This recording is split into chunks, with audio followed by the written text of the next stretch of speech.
Hello, magical people. Welcome back to the As Above, So Below new weekly show here on the Beyond Mystic YouTube, Rumble, and X channels.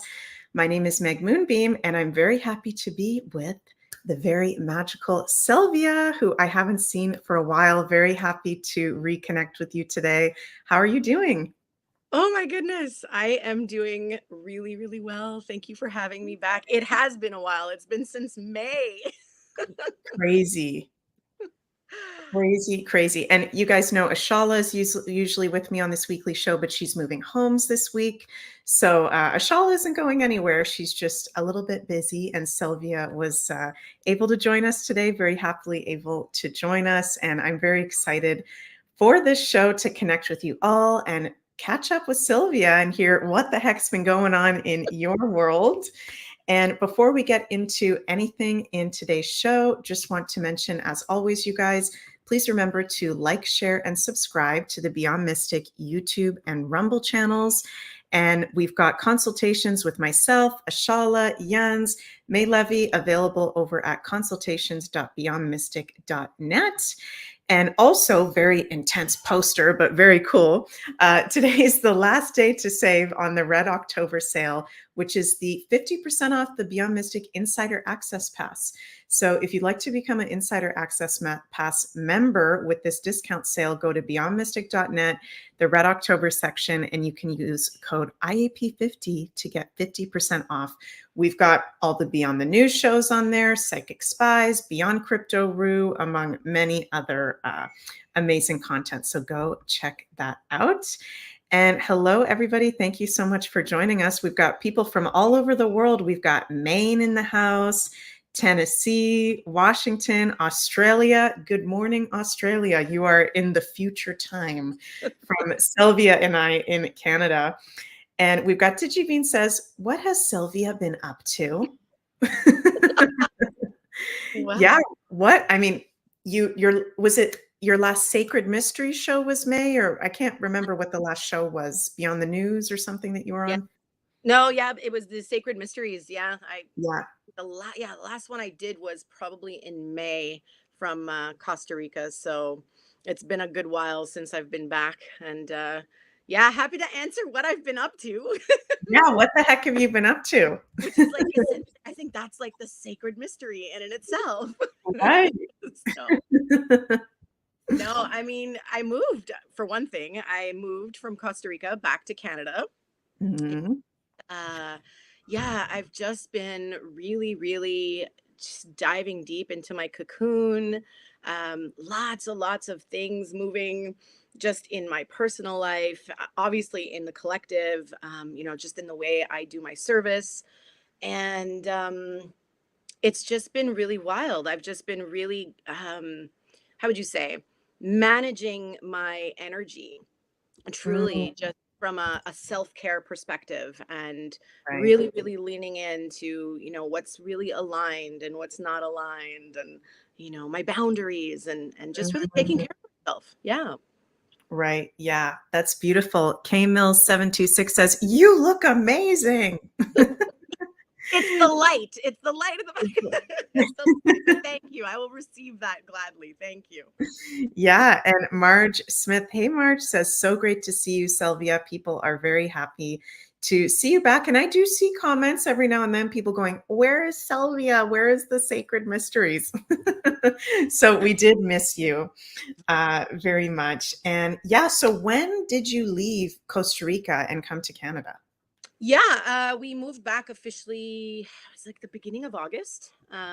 Right. Yeah, really, it was a two full years of being in Costa Rica that just came to a beautiful Wow. completion. Really, truly feeling like my whole being was just complete with that journey and that adventure with my family, and so many things were shifting. And I was just really getting the call to come back to the home. I say the home, like where I was born, right? This homeland here. The land here was really calling me. So yeah, luckily I have really good support and my family loves me very much. They're like, yes, okay, let's do it. Let's do it. Let's follow the call. So yeah, came back How did home. the kids feel going back to Canada? They were actually quite excited. Pros and cons, pros and cons, two completely different lives. They clearly missed a lot of family. You know, we're very, very close with like our family here. So they miss their family and they miss some like, you know, good old Canadian things. Yeah. uh, but they had a just this precious, amazing adventure in Costa Rica that really, I think, personally really fulfilled our initial intention of like why we wanted to bring them there, was to really safeguard their Mhm. innocence and let them be kids. Let them, you know, just go play in the jungle and just like have a completely different perspective, cultural perspective, and different, yeah, different adventure in that way. So they're good, they're great, they're resilient, and yeah, they're having a good time being back. Mhm. That's awesome. 4AE says, "Thanks for returning. Canada needs as much of your beautiful energy as we can get." I know a bunch of Canadians, and I'm interested to hear from you, Sylvia, that have left Canada in the Yeah. last, what, 3 to 4 years. And it's interesting that Sylvia have and I have an interesting parallel right now, which is that we've both returned to Canada after being away for an extended period of time. For you, it's sounding like a couple years. For me, it's almost 4 years. Freaking crazy. And it's different. The energy feels different. We were kind of speaking on that earlier today on the phone before we went live. And is there anything you want to share on that, Sylvia, about what you noticed before leaving and now coming back energetically? Any differences? Yeah, totally. Yeah, you know, yeah, there's a lot. So I'll try to give Yeah. you sort of like the nutshell version. But no, essentially when we left, clearly that was smack in the middle of, I want to say what that was, like 2022. We left Mhm. for all the reasons as to why we left. And there was definitely a heavier, like more like a denser energetic at Mhm. play, of course, with everything that was happening collectively, and especially here in Canada, like, you know, all the stuff that we obviously talk about on the show in so many Yeah. different, and for me and my husband, we really, you know, we made that decision that number one, we really wanted to give our children an opportunity to Mhm. heal from a lot of what they had been going through. We wanted to heal from a lot that, you know, a lot of the things that we had been going through. And we could just see that even in like relationship to others, like old relationships were dying in terms of like friendships, families, all, like it was just such a different time. It was Mhm. very activated, the time was just very activated, Yeah. um, and not necessarily for the better. Okay, Mhm. now I also want to preface this with like, I was a completely different person 2 years ago as well. So Right. as above, so below, as within, so without, right? And so Mhm. obviously, like my perspective on different things was, you know, like the world I was creating around me was very different. Now coming back to Canada, um, it's just so interesting because of, you know, obviously the 2 years that I spent in Costa Rica. Just again, and that I can do like a whole other. We can have a whole other conversation on Yeah. those adventures and dynamics and like the lessons learned, and you know just how the jungle just strips you of everything. Mm. Like it strips you of everything, and if you allow it to, without like constant resistance to the dissolve and to like, you know, if you allow it to, you really really come through with a much more authentic version of self, right? And Mhm. obviously that within peace, you know, the perspective is different. So now coming back to Canada, I see things very differently. I truly feel like I am personally on a completely different timeline. I'm living a completely different timeline. The energy does not feel as dense. Of course, it depends on where you go. Truly, it depends on where you go. But I'm, you know, lucky enough to be surrounded by nature where I am right now, and so we've got the trails and the mountains and the woods. And yeah, coming back at the time that we came back in August and just being able to enjoy the fall, like I was telling you, Meg, I was like, oh my gosh, okay, I need the seasons in my life. I Yeah. need the seasons. It was yeah, it was a beautiful coming home to all of the gorgeous colors of the autumn, and I'm fully enjoying the autumn as much as I can. And it feels really primal for me, like when you look at all the beautiful colors, you know, like I was saying today, it was like lots of reds and just those fire colors from like the maples, and it just feels so dragon primal to Mm, me that it feels like a really nice coming home. Yeah, that is so beautiful. Jay Hike says, "Love the jungle will always be with you." Yeah, it will. it definitely Yeah, will. I visited Costa Rica once for 2 weeks, not that long, in 2013, and such a unique place. Doesn't surprise me that many people are drawn to being there and moving there from different places. It like you said, it's primal, it's real. There's something very special about that place. totally raw, just raw, Right. right? So if you're not used to, or how would you say, like if you really aren't used to experiencing that rawness, right, versus sort of like the manicured, you know, it reflects. It's like it's always that reflection is like, okay, you've got to go into the raw parts of self, right? So Right. yeah, it was a beautiful experience. I would never change it for a minute. Yeah. Cool. And do you feel settled now back in Canada? Finally, yes. It took Finally. about 2.5 months.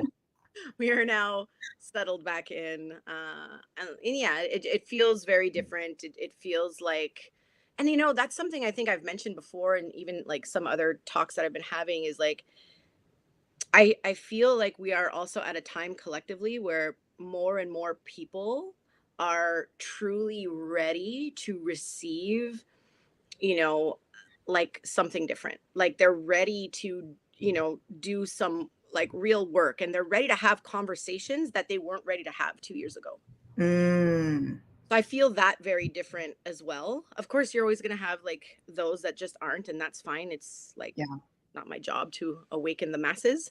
But essentially, I feel that like, you know, as you like, for me, being more embodied or just more like my authentic expression isn't as polarizing as it was necessarily like 2 years ago. Yeah. That makes sense. But yeah. Yeah, totally. And such a good point bringing that up. Like the situation in Canada 3, 4 years ago was completely different. Oh my God. We're now in a place where at least I'm noticing, I don't know if it's just me, but I'm noticing more Canadian flags all over the place than ever before. Are you noticing that too? Yeah. Like people, with Canadian flags on their cars and their houses. And we had that on the houses and businesses. That was normal throughout Canada, but I feel like I'm seeing it everywhere. I feel like I'm seeing freedom lovers everywhere I go, Yeah. seriously. And it wasn't like that a Yeah. couple of years ago, pre the trucker convoy, what Yeah. I noticed. But I don't know if you know, Sylvia, and I have mentioned this on some shows before, that I was basically locked out of Canada for 2 years because of the mandate. So there was a whole 2 years where I wasn't here from 21 to 23. But before that, getting yelled at in grocery stores for not wearing a mask, being called names, to now, of course, we don't have mask mandates, but just seeing that freedom, love is so much more apparent, more real patriotism, if you will, if that's the right word. The energy just feels really, really different, like you said. Yeah. So I was telling Sylvia earlier too that I had a lot of feedback from people in my life when I told them, Jens and I are moving to Canada. You guys are crazy. Everybody's leaving Canada. Go stay in Belgium. And it's like listening to that inner, intuition that was so strong, saying, no, it's okay to go to Canada. There's actually a calling. Go. Hmm. It's safe to go. So I'm excited to see what's coming up. And we had someone in the comments. Let me bring this up here. DigiBean16 says, it's almost like you two expect Canada to improve here shortly. Well, yeah, we'll see about that. It's something a lot of us have been waiting for a really long time. So hopefully, but as it's supposed to flow, it will happen in the divine time. Many places going through huge shifts at the moment. Alestial Emma says, we have all grown as a collective.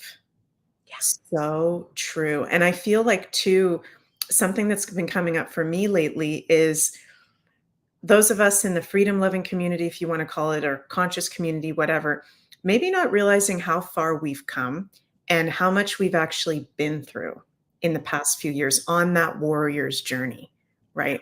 And it's interesting, this week in the astrology, I wanted to bring up with you, Sylvia, that we've got a full moon in Aries on Thursday. And I love that you got your sword necklace, because, that's the sign about warriorship and bravery and empowerment and independence. So that's a really big theme for all of us this week. And it is a full moon, which can be about release and letting go and completion. I've been really feeling, and I'll just bring up the chart for a moment since I'm speaking on this. I've been really feeling with this full moon in Aries, Spirit saying to me intuitively, where have we given our power away and how can we call it back? Or how do we bring in action to take it back? Because Aries is all about action, right? It's one thing to, of course, prayers and meditation and ritual works. We're woo-woo all the way, 100% we do that. But directed action in the moment with our goals, with our boundaries, with being able to say no. And Sylvia was giving me some good advice on some things in my personal life earlier today. I really appreciated that conversation that we had. And afterwards, I was like, whoa, I had some really big, actually, epiphanies in that conversation that we had. Do you have any advice for anybody? Because it's a big theme right now, and I'm hearing it from people around boundaries. And I know that's a really heady topic, but like in the moment, what I'm hearing from a lot of people right now is, but Meg, how in the moment can I set the boundary? How do I do it? It's hard. What do I do? Is there any advice that you can give to that or speak to? Absolutely. Yeah, I mean, boundaries is it's really it's a slow journey, right? Mm, Because essentially when we're talking about boundaries, we're talking about the nervous system. And right. in order to step into our no or like our yes, we have to feel it from a somatic sense. We have to be able to hold the energetic of our no or our yes in our nervous system. So the first piece that I would tell anybody, I wouldn't say tell her, I would advise, of course, Yeah. take the advice or leave it, whatever. But the first piece would be to really work on the nervous system, uh, Mm, building up to creating, first like some small boundaries and then getting to a place where you can build bigger ones, right? Depending on what that is for you, because it's so different for all of us. right. But I mean, it's huge. Like I've been working on boundaries in so many different facets for years, and sometimes the lesson, like a pattern, has to be really lived over and over again before you get it, and then you're Right. like, okay, wait a minute. you know but boundaries essentially is self-love. This is what it is. So if we can practice more self-care, self-love, and I'm not just talking about like, you know, what most people may consider self-care is I'm going to go get my hair done as much as it feels good. I get it. Like, or my nails, that's great. But I'm talking about like taking care of your mental health, taking care of your spiritual health, spiritual hygiene. I'm talking about like your physical body, right? Mm, Moving the physical body. Breath work is a beautiful one for nervous system capacity and being able to really like feel somatically in our bodies when we can really hold a no to somebody, or when we can really hold a yes. I always mm. like to say it's like building a sacred, like I have the ancient Greek word for boundaries, like temenos. It's like a sacred boundary, right? And it's Wow. like bringing yourself to the threshold of that boundary, a little bit at a time, so that you can really stand solid in it. I don't know if that helps or makes sense, but That totally makes sense. And I think that that's some very profound wisdom that you just shared, that it starts at that physical level. And we were talking about that earlier today, too, when we were having a phone call together, like being in our bodies, yeah, and listening to our bodies, right? And what's being felt in the present moment. And if we're not in the body, you can be as woo as you want and meditating and doing it, plant medicine, whatever. But if you're not in the body, yeah, aware of pain, aware of anxiety, aware of the nervous system, then it's not grounded, Yeah. right? Uh, uh, Egert here says, what means somatically? How would you define that? What means, okay, so when I say somatic, the word soma means body. So Right. basically, what I am saying is we we need to practice presence, right? So that the more presence you can practice, the more you can attune yourself to the sensations in the body. Mm, I'll give you an example. Like, some people might feel uncomfortable. I know, I'm just trying to think of like a simple example that could relate to most people. yeah.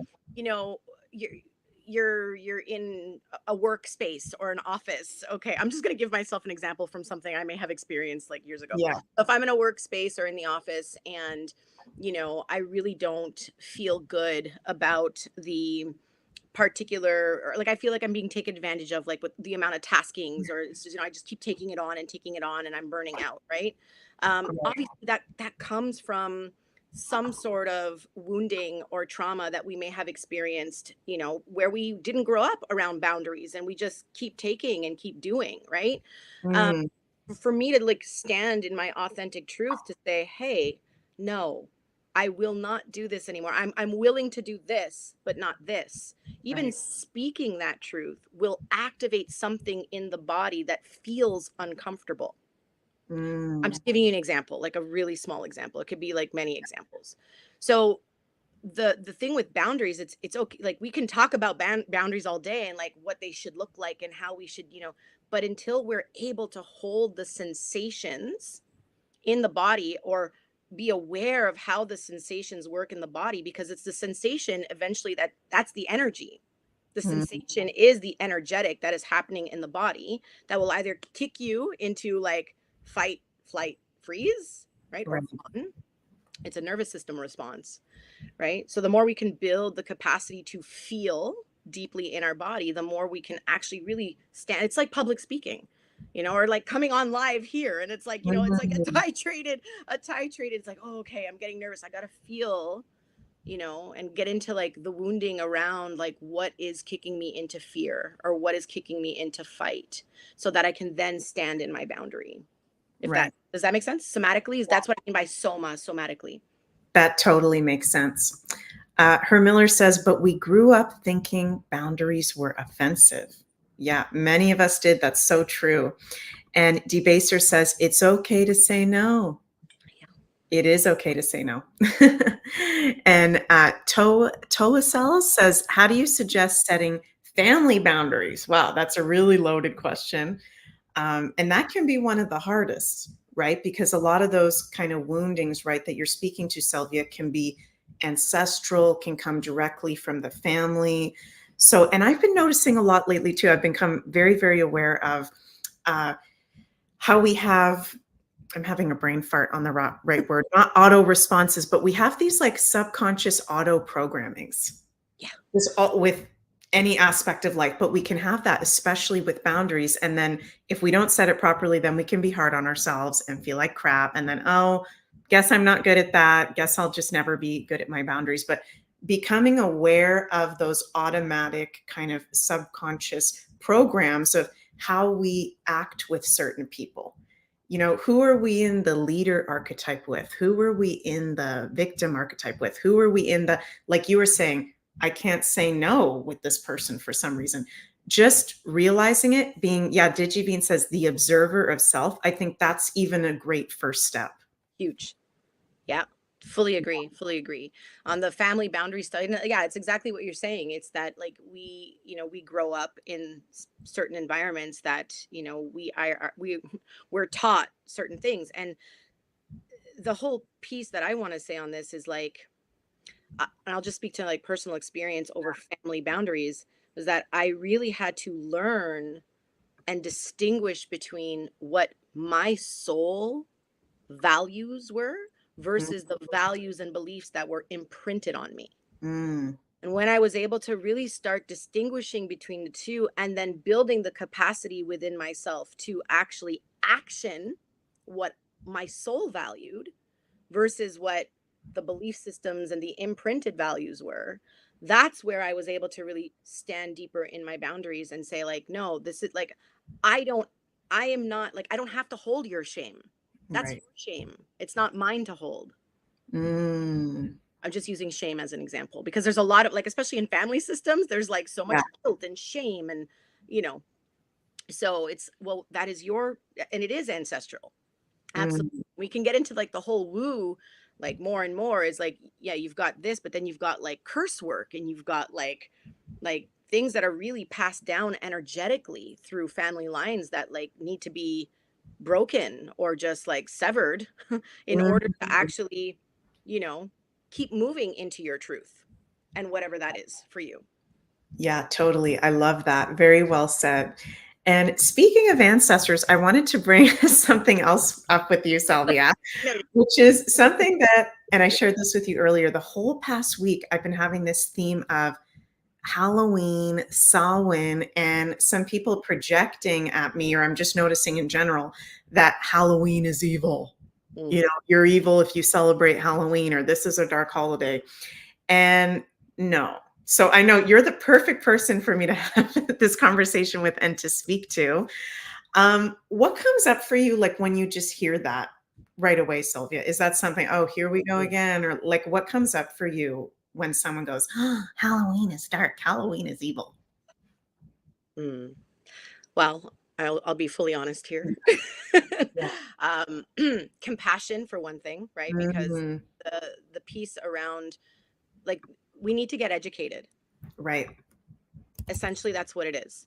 And we really like, we can be ignorant, right? Mm. To what I would say is like when people are like Halloween is evil. Well, guess what? Let's switch out the word evil with there's an inversion there. There's Right. an inversion there that was purposely, created to make the collective believe XYZ or like divert the collective from something that was in fact very sacred. Mm. So, yeah, Meg, you tell me how you want to go with this. Yeah, If you so want, like, yeah, it's a very loaded, it's very, very loaded. Well, first of all, okay, and I know some of you guys may already know this, and I'm just bringing up some graphics here so we can kind of feel the energy of it, right? Halloween is not the traditional name, right? So and there's many actual indigenous and sacred holidays around that Halloween time, around October 31st. Halloween, Samhain, Day of the Dead, All Saints Day. There's all sorts of things. The traditional name from my ancestry, which is Celtic, is Samhain, right? Which is summer's end. And this is a time in the natural calendar when it is, and I get chills when I say this. I just love the energy of it. It's the veils are at their thinnest, right? So yeah, and Sephora Firebrand, thank you, is spelling out the word. So if anyone's never heard that before, Samhain. And I'm just feeling energetically that right there, some people may be listening going, what the fuck? Excuse my language, right? Like, what is Samhain? What? I thought Halloween was bad, or I thought it was made up. Like Sylvia said, this is a sacred holiday, a sacred, what we call actually turning of the wheel, yeah, okay, time, where on that natural calendar, natural earth-based spirituality, I don't mean to put any words in your mouth, Sylvia, but I would consider myself someone to be, what is spiritual to me is the earth and nature and kind of the natural cycles, right? So that natural calendar. Samhain is that time, the midpoint between the autumn equinox and the winter solstice, where we're really coming out of the summer and we're starting to go through the death of nature, stepping into the winter. And this is traditionally associated with our ancestors and the dead, right? Dead people and creepy stuff, because nature is going through a death, right? The leaves are falling, the plants are starting to go into hibernation, all that. So and I'll just pause this for a second, Sylvia, what I've learned on my astrological journey is everything a planet means, like astronomically, like actually the grounded embodiment, also ties into the spiritual symbolic significance. yeah. So they're one and the same. So all the woo-woo stuff comes from actual natural meaning of what's going on, right? So, yeah, to me, it's a very sacred time where we naturally honor the dead. We've got Scotland up in the house, so I'm sure you know all about this, right? We're celebrating the end of the witches' year. Some consider it the end of the witches' year. We are can be closest to our ancestors and those on the other side, and also very powerful for magical divination work, not just connecting to our ancestors, but just being connected to that magic frequency, right? There's something in the air and you can feel it around this time of year. Do you want to just speak to that in general, Sylvia? Like, what does Samhain mean to you? How would you describe it to people, the real meaning of it, that Mm, have just known about the Halloween commercialized yeah. meaning? Well, Halloween was brought in specifically to wipe out Samhain, put it that Right, way. So, number one. right. And I'm not like, putting down Halloween or All Hallows Eve. Like, I'm not doing that. I'm just saying that there's, again, it was very strategically done in this way to make it what it is today. Um, because a lot of the earth-based arts were, obviously like wiped out. We're talking about Mm, the wheel of the year, or the, even like the Celtic traditions that you're speaking to. um I know that in Ireland, during Samhain, and please, if we have any beautiful people here from Ireland, please correct me if I'm wrong, but I do not want to impede on that. But from my understanding, in Ireland, okay, so let me rewind. So typically, Samhain is celebrated from sundown to sunrise. So October 31st to November 1st. Okay. So that period of time, this is Samhain. Okay. So we want to call it like a portal, or right, or like a portal to the other worlds. So in Ireland, there were actual like these beautiful like these tombs or portals into these other worlds, like stone portals. Okay. And what this would, what they believed, what the Celts would believe, was that these portals would allow the souls of what they, and I'm gonna get this wrong, I know, because I'm not gonna pronounce it properly, but I believe it was like the OSC, AOSSI, which mm, actually meant the spirits, or the fae, the fairies, the fairies right. of the land. So it Mm, was it was like being able to access the other world, so that the fae could actually walk the land during this time, right? So we also have to understand that the fae and these like nature spirits, which not just mm, for Ireland, but even in my personal lineage, like in like Sicily, like we would call them le donna di fuora, like, right. they were, it was like the fae of the land. So it was all the nature spirits. They are our ancestors, right? They are, the planets are our ancestors, essentially. Like when we look at, it's not just, when we look at benevolent ancestors, it's not just typical like our like physical family line, it's our soul lineage as well. Mm, And so for me, Samhain has always been a time for composting. And it's like mm, really truly like it's a time to gather and feast and story tell. And that's how we keep the stories of our ancestors and the womb stories alive, is through this storytelling. So it's a time that like, it's to go within and see like what parts of self has died and what parts of self need to be composted, so mm, that in the spring, right, we have this fertile soil that we can seed for the next part of the wheel of the year. mm. So that's sort of how I see Samhain. I love that. That's I love how you speak, Sylvia. It's a very beautiful, poetic explanation. That's awesome. Pen M111 says, in the Southern Hemisphere, it doesn't fit seasonally as we are going into spring. So it feels weird that we just follow when it's the opposite season. Yeah. So for you guys, Samhain would actually be, uh, you know, Yeah. well, for us, it's the spring, but for you guys, that would be what? Yeah, March. Yeah, it's the So flip. in March. Yeah. So Southern Hemisphere, Northern Hemisphere, we have it, of course, at different times. And I just want to share, I was very lucky. I went on a pilgrimage with some of my mentors in 2016 to Ireland, and we visited what is supposedly, and I say supposedly because I'm open to being wrong about things. The history has been tampered with in a lot of ways, but many very wise people that say the first Samhain ceremony took place at this place called, I'm going to get the name wrong, I always pronounce this wrong, Tlactaga, which Mm. is also called the Hill of the Ward. And so I got to go there in 2016 and we did a ceremony there. And it was so magical. And, for thousands of years, people at Samhain have gone there and lit fires like you were talking about, Sylvia, that sacred time from, the night of October 31st to the morning of November 1st, really tuning in to that frequency of what's going on with the nature, what's going on with the fae, Yeah. communing with them, letting our ancestors, who I believe are always supporting us at all times. Yeah. Right. Maybe experience the drum through us, maybe experience the dancing through us. Let them, maybe we'll even see them. It looks like they're physically walking around, like the veils are very thin. We can commune with them. So this was a place where the first Samhain ceremony was said to have taken place, and there would be fires lit here, and people would light their homes from this place, light the pumpkins. And, the pumpkins are protection. They're a physical embodiment of protection and also the harvest, something that we harvest, a food that we harvest at that time around Samhain, the squash, the pumpkins, all of that. So Ireland is so freaking Oh, magical. Oh my God. You've been there, right, before, oh Sylvia? yeah. Yeah. Yeah. I go for Beltana.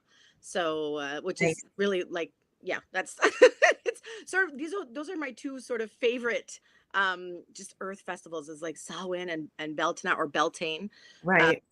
just my two favorite times of the year to celebrate those, more pagan earth-based traditions that are really, they're so vital and they're so essential. Like if you really, really follow them and really like lean in to understanding those connections and the connections that our ancestors had to the earth in that way, Right. reason why they were wiped out, right?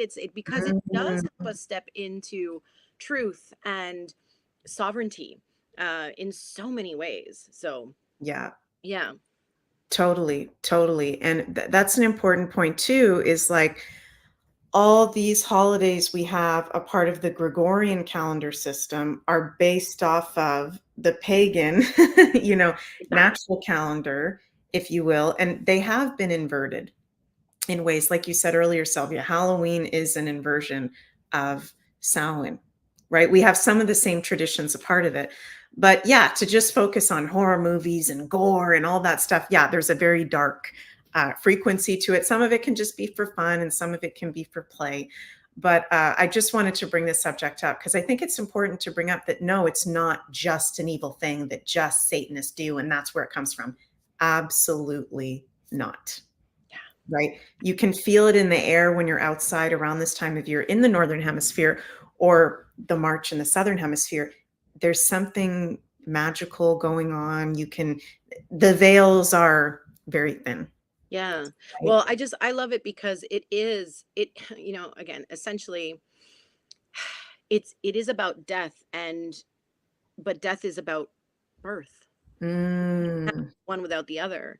So the magic of Samhain for me is truly about, it's like the birthing of the new. It's like, it's not always about the death, and like really being able to connect with our ancestors. That for me in particular has been a really, really deep part yeah. of just like my whole journey, and what is like a lot of what I teach. And again, so like I feel like the collective is starved of Mm, ancestral piece, because we don't have the elders to go to the way we used to. And so a lot of us are learning now, relearning, remembering all of these ancient arts to hopefully pass them on in the most like traditional, lineage based in way that holds so much integrity, and we can then become those elders eventually to pass on that wisdom. But mm. essentially it's such an important time of the year. Yeah, definitely. And for some, that's such a good point, Sylvia. And I agree with you. I think connecting to our ancestors is very, very important. For some people out there that might be listening that are like, connecting to the ancestors, how do I do that? Or I don't know if I've ever done that.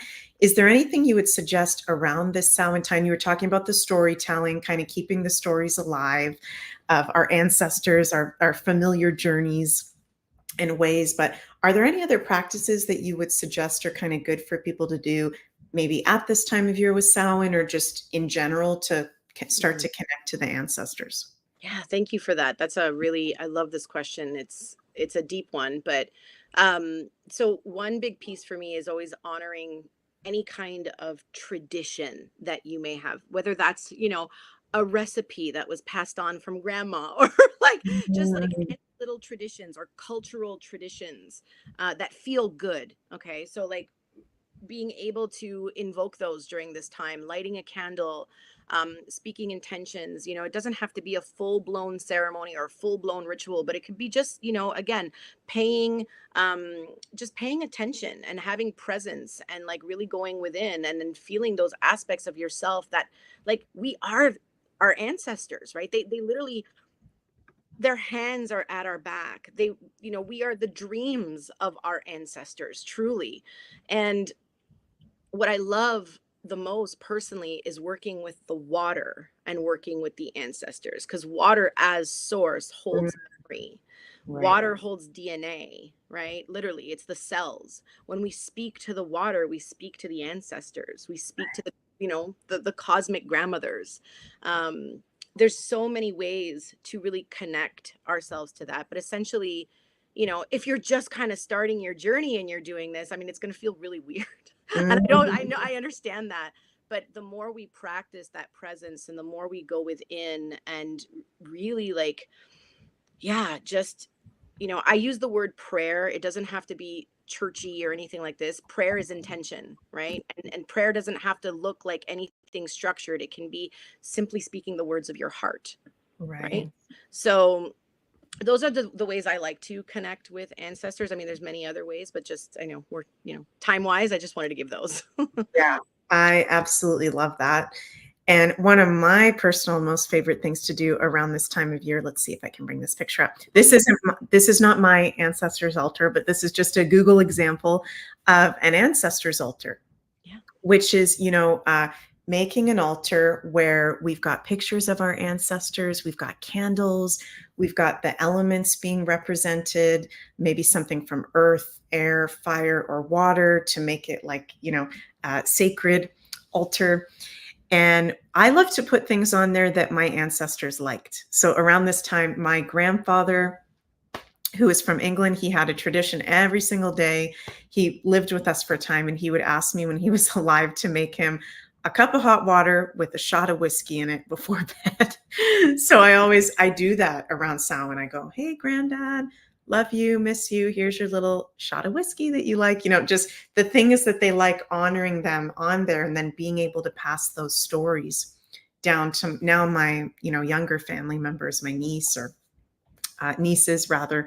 So I love to make an ancestors altar because it's like a physical place of sacredness where I look at their pictures. Maybe I haven't seen any pictures of them for the whole past year, remembering what they look like, what they smelled like, stuff like that. So that's something I like to do.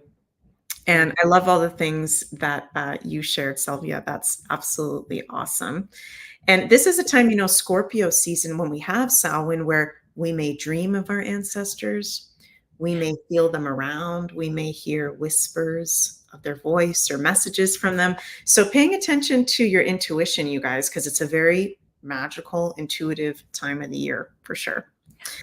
JBF Beauty Club, hello, says Sylvia. Some speak of beings from the fairy kingdom meeting humans in the woods and inviting them to their kingdom for a time. Can you speak about this? Is this something you've ever heard of before? There are so many beautiful stories, myth, and legends, and even inversions on these kinds of Mm, stories. I haven't actually ever really heard of this particular one. I have heard of what I'll tell you what I have heard of, okay, which comes directly from, like I said, my lineage of, like the Sicilian lines is we right. had our version of the Fae, which, we Mm, say the Fae or the fairies, like for a lot of like the Celtic traditions. We had our version of the Fae in Sicily, which were called the women of the outside. Okay. So li donna di fuora, like the women of the outside. Okay. And some stories and legends speak to how they had like half human bodies and like half animal bodies, and but essentially these were good spirits, and they would help, um, like help people around the house. And like there's a whole tradition in Sicily, or the part of Sicily that my family's from, where women are known to be like constantly sweeping the house, because you cannot have a messy house, because if you have a messy house, the fae will not come into your house to help you. So there was Wow. a lot of different, like, really cool little stories and legends, or the stories of how they would dance around the olive trees, right, the sacred olive trees, and you would go to meet them there, and you could, they would, then you could dance with them. So these are Mm. the sort of stories I grew up with, or I understood from my lineage. Yeah, and there are definitely many beautiful fairy stories from like the Celtic lineages as well, Right. but that one in particular I had not heard of yet. Yeah, I had not heard of that one yet either. Yeah. Have you had any experiences with fairy people, meeting people on some of your journeys in some of these places that might not have actually been real people? Is that something that's ever come up for you? Full body goosebumps, because I think I could probably write a book about like Wow. so many of the very interesting mystical experiences I have literally experienced on the lands of like Glastonbury or in Ireland. My goodness, just so many beautiful stories. But essentially, sometimes even just, how we tie. So, when you go and you visit sacred lands, and you've got the hawthorn trees, which is the fairy tree, right? And you go and you could tie a little ribbon. Hopefully, it's Mhm. biodegradable. You would you tie a little ribbon, or you add a little bell for the fairies on the trees. I have literally done this where I have like made an offering not only to the land with like sacred tobacco or just herbs, and I've left it in pouches, and literally to return not even 5 minutes later when there's nobody else around and it's gone. You know, I don't know, Meg, if you've ever been out to I don't San. know why there's a thumbs down. Sorry, Sylvia. Oh, I don't know okay. You're like, why. That's the fairies right yeah. there. Meh. Yeah. No, you feel it very strongly when you are on those lands. Like I have really deep experiences of being just on the tour in Glastonbury, and like going through a lot of my priestess initiations on those lands, and really being activated and supported and guided by the Fae, and seeing visions of things that Mhm. you can't explain. Right. Yeah. Yeah, totally. Definitely can relate to that. So many, it's just, yeah, those lands. I mean, there's so many sacred lands all over the world, but there's something about England, Scotland, Ireland, Wales, where you are so close to those fairies of that. Uh, I mean, there's fairies all over the place, but the fae you're very close to there for sure. I've had two experiences, well, more than two, but two that really stand out where I feel like I physically met a person that might not have been an actual person and might have been a fae Mm. person. And that's something I always tell friends or clients when they tell me, "Oh, I'm going to be going to England," or when Jens and I, or my teachers and I lead trips. We tell people, when you go off on your own, be mindful because we're in a very magical place. We're in literal vortexes and portals and sacred sites where there are you may walk among beings that are fairies, right? The fae. And there's one story I'll share with you guys that's really interesting is one pilgrimage that I went on in Scotland. We stayed at this place. Actually, I'll bring this up. Sylvia, I'm interested if you've ever heard of this before. Allendale Wilderness Reserve. Have you ever heard of this place? Nope. Nope. Oh my God. Okay. If you're ever in the area, this is northern Scotland. Oh And my. this is the most remote place in Europe, Okay. this Wow. Allendale Wilderness Reserve. And they have different like cottages on the reserve where you can go stay with a group or by yourself if you're one of them is a castle, but there's others that are just like cottages. That's the one that we stayed at, Oh where my God. you are in total wilderness. There's no Wi-Fi, there's no cell connection, and you are hundreds of miles away from any town or anything. So you're out there. Yeah. You're in that magical wilderness. And I was there in I think it was 2018 with a group with Traveler's Joy. And we were doing a death and rebirth ceremony. It was very dramatic weather outside. very severe rainstorm. I'll try to make this as brief as possible. Sorry, you guys, because this could turn into a long story. And we're doing a death and rebirth ceremony, and each of us got a Celtic type of fae being that's our guide for the shamanic journey. And as someone was sharing that they got the Selkie, which is one of these beings, we get a knock on the door. We are in the middle of nowhere, okay? And one of the leaders opened up the door, and these very two sexy, like two of the sexiest men you have ever seen in your life, that seemed like they were Italian or Spanish or something. They had short shorts, they were all wet, and they were like super sexy. We're in the middle of, we're like hundreds of miles away from anything. They're like, oh, can we please come in and use your bathroom? Do you guys have any food? Do you have any water? Can we please use the bathroom? And we were all so tripped out because we just done this ceremony, and we were like, all of us were really tripped out because we hadn't seen anybody for days. We hadn't been on our phone for days. We were like, what the hell is this? And then one of the, yeah, you guys are laughing. One of the leaders, we're talking about boundaries, who actually, she has a huge challenge with boundaries. This one, she looked at them and she said, no. And she shut the door on them. Mm. And then we were even more shocked, just sitting there like, what the fuck? Excuse my language, you guys. But like, what was that? And we're all convinced that those were not actual people. And those might have been two fairy people. There can be things like that that comes up. Sometimes they can come up as people, and they have this glow about them. They have this enticing way, like, that draws you in. Like, we all were like, oh, they're going to have to come in. They're going to have to use the bat. Like, they just have this way about them. And then, yeah, Laura says male sirens. Joe Oregon says they were feds. Yeah, I don't think so. But just saying, you guys, like, I think the world is so much more curious than there's weird stuff going on. That's for sure. Because it makes no logical sense. If you guys knew where we were, it made no sense. There was nobody else there. So it's like, okay, what is this? And that's one of the kind of mythical creatures. You know, Selkies can take shape into people, and they might want to bring you into the fairy world. They might want to take you on a little trip, right? So just, if you ever go to places like that, and I'm not trying to be fear-mongering or anything, you guys, just being really mindful of who you're around, where you go, because it's really easy to get altered in those places, eh? Like, totally. Whoa. Totally. Yeah. I went to, where was I? In St. Nectar's Glen. I don't know if you've ever been down there. Yeah, I've been there. What a beautiful, and I freezing cold, just a bikini. I went right into the waterfall, and I just, like, these are like diamond waters, like really diamond waters. And I could really feel, the fae there, right, really, really, really heavily. But essentially I was there for other reasons. And it's actually connected to Aries, because I was actually there to really purify with the water, like the toxic, any residue of toxic warrior from like my past, with working in policing and all this kind of stuff. But it's where it was said that the knights would go to get cleansed of their wounds of war. Right. So, yeah. Wow. That's so cool. Are you going to be doing any trips anytime soon, Sylvia? Speaking of magical places.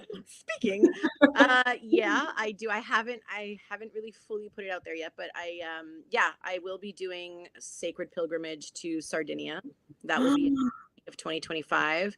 Really, really, really deep work on those lands. It is deeply connected to Egypt in many ways. And then last year, unfortunately, I had to cancel the Egypt trip because Canada and Egypt changed their visa requirements. So now they've changed them back. So I will be likely doing Egypt next year as well. So amazing. That's so exciting. And where can people keep up to date with that when you announce that information? Yeah, that's going to be strict. Like, it'll be on my website. So yeah, I haven't really, I'm just kind of softly coming back into the Beyond Mystic. So yeah. Somebody did say this. Yes, I saw you. Okay. Yeah. Sardinia will be there. It's on my website now. Sardinia is on my website now for May 2025. And but we're tweaking a couple of things. So the information is all there, but there's a couple of things that is being tweaked. And then I will definitely announce Egypt. I will be coming back, I think, on the Sacred Mysteries show, just very slowly and yeah, titrated. Perfect. And you're going to be at the Beyond Mystic conference, I right? yes, Yep. yes, I will be there. Yeah, it'll. I'm really excited to see how this is going to be. It's going to be, I think, pretty much like one of my first big conferences this way, where I'm actually Mhm. nervous. Yeah, Like, me too. yeah, right. Yeah, I'm used to doing like being in ceremony or more like just, I don't know, never done a conference like this. So same as you. Gonna be really, really fun and interesting. And what can you tell the audience? What are you going to be offering as of right now? The schedule is subject to change, so there may be some changes that come up. But what at the moment have you got planned for the conference? Well, so far, two things that I would love to focus on is number one, I'm not sure if many people know, but I am a certified breathwork facilitator. I do shamanic breathwork journeys, Right. the beautiful, powerful ceremony. So I will be offering a like actual group breathwork, shamanic breathwork, and that's going to be a whole vibe, I think, in and itself.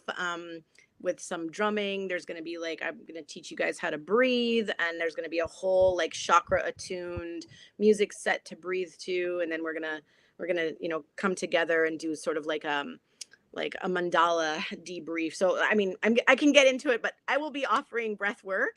And I also really felt called to offer really mini what I call anointing, like oil, sacred oil anointing sessions. um, Mm, I do hold a lineage of like what you would pretty much refer to as like a merfor or like mistress of the oils. So I've studied really deeply with different plants and oils, and I usually use these oils in ceremony to offer various types of protection or healing or like integration of like fragmented soul parts and all of these mhm. things. So I'll be creating three different sacred oils, and people can actually book a little time slot with me, and I'll be offering a little bit of, with consent, hands-on, some oil anointing and some like intentional, protection, womb healing, different little things like that. That is so exciting. Wonderful. I know some people are going to love to have that offering with you. And you guys, this is still your website, It right? is. It is. I am like, I'm not gonna lie, everyone. I am in the middle of a revamp. Like I mentioned at the beginning, I've been in this like cocoon and I've like now just coming out of this next, I feel, phase in my personal development. And so I'm in the middle of a revamp. And so I'm just evolving as everybody else is. So Love that. That's amazing. Well, thank you so much, Sylvia, for joining me on today's As Above, So Below show. We've gotten into a lot of really cool subjects. Is there anything just to close out that you want to share? Any words of love or wisdom with everybody for these times that we're in? Anything that you feel like sharing? my gosh. Oh gosh. Well, first I'm going to say thank you for having me on. This is lovely. I always love just, bouncing off each other this way. I feel it's just, the energy is great like that. I love it. So thanks for having me on. Yeah, and like little words of wisdom. Whoo, stay grounded. Mhm. I think that's the most important piece right now, as all of these different, like, planetary movements and like coming out of eclipses and going into moons and all of these things, really getting our feet in the ground and staying grounded and present with self, uh, Yes.